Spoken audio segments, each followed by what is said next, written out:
Di dalam kitab Wahyul Qalam diceritakan cerita zaman dulu. Cerita ada seorang yang namanya Abu Sayyad. Dia sempat bangkrut, sudah nggak punya apa-apa. Istrinya menangis, anaknya menangis di rumah. Dia seorang nelayan. Akhirnya dia berangkat ke seorang guru. Dia ngomong sama gurunya, aku punya masalah secara ekonomi ini, keluargaku sudah nangis-nangis. Apa oke, kata gurunya. Gurunya sholat 2 rakaat, minta sama Allah, kemudian berangkat ke pantai. Coba engkau lemparkan jaring jalam. Dia lemparkan jalan, subhanallah, dapat ikan besar. Dijual ke pasar. Kemudian dia belikan roti. Kalau bicara dulu jamaah, makanan itu masya Allah nikmat yang sangat besar. Dia beli roti 2, yang satu isinya madu, yang satu isinya keju. Dia bawa, dia datang ke gurunya. Guruku, engkau ambil salah satunya. Kata gurunya, enggak. Gurunya mengatakan, kalau kita minta untuk diri kita sendiri mungkin enggak keluar, itu tadi ikan. Itu rezekimu, kata dia.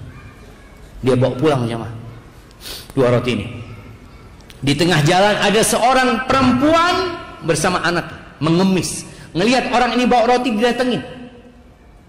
Dia minta dengan tangisan anak perempuan ini. Kesian orang ini.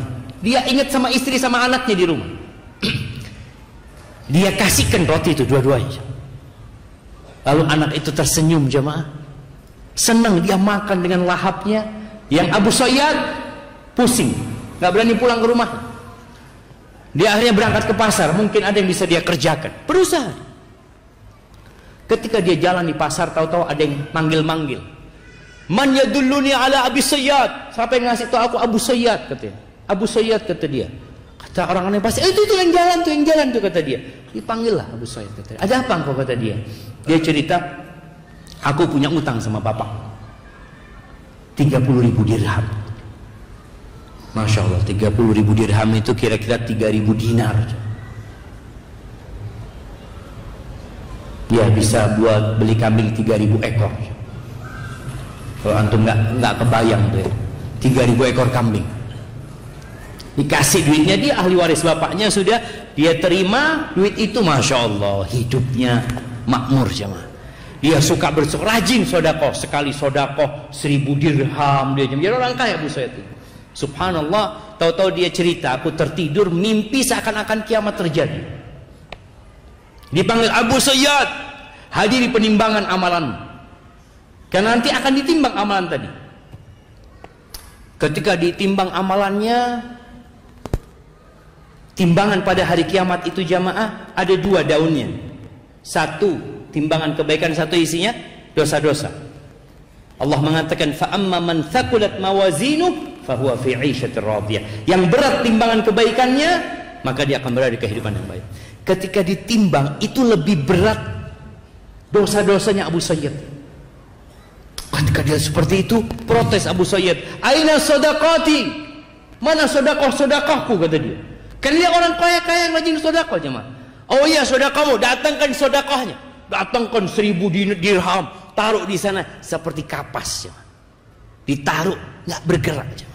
Datangkan 1.000 dirham. Kenapa? Di setiap dirham yang dia sedekahkan, fihi syahwatun nafas, ada syahwat nafs. Syahwat kepingin sedekah. Aku kepingin, aku senang sedekah. Aku suka membantu orang lain. Aina Allah? Kalau engkau sedekah hanya untuk kesenangan, bukan lillahi ta'ala. Ketika melihat itu Abu Sayyid lemas jemaah. Lalu dikatakan, innaka la tudzlamul yaum. Kau nggak akan dizalimi hari ini.